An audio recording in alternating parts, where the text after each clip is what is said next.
Kesaksian Fanny, selamat dari KM Barcelona 5 terbakar, 1 jam terombang-ambing tanpa pelampung.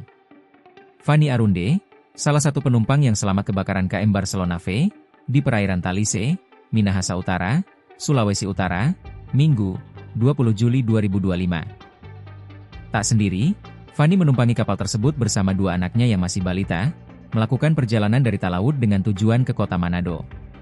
"Anak saya sakit, dirujuk ke Manado," katanya kepada Tribun Manado.co.id, Minggu malam.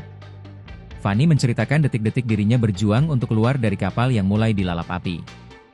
Saat mengetahui ada kobaran api di kapal, Fanny sedang berada di dalam kamar. Dalam kondisi panik, ia memboyong anak-anaknya, berusaha naik ke anjungan tanpa sempat mengenakan pelampung. Dalam situasi itu, yang ada di pikirannya hanyalah bagaimana cara agar bisa keluar dari kapal yang sedang terbakar tersebut. Selama hampir 1 jam Fanny dan kedua anaknya berusaha untuk bertahan di laut, tanpa pelampung. Hingga akhirnya mereka diselamatkan oleh nelayan.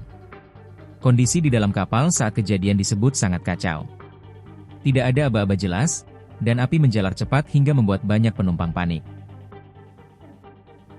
Download Tribun X sekarang, menghadirkan lokal menjadi Indonesia.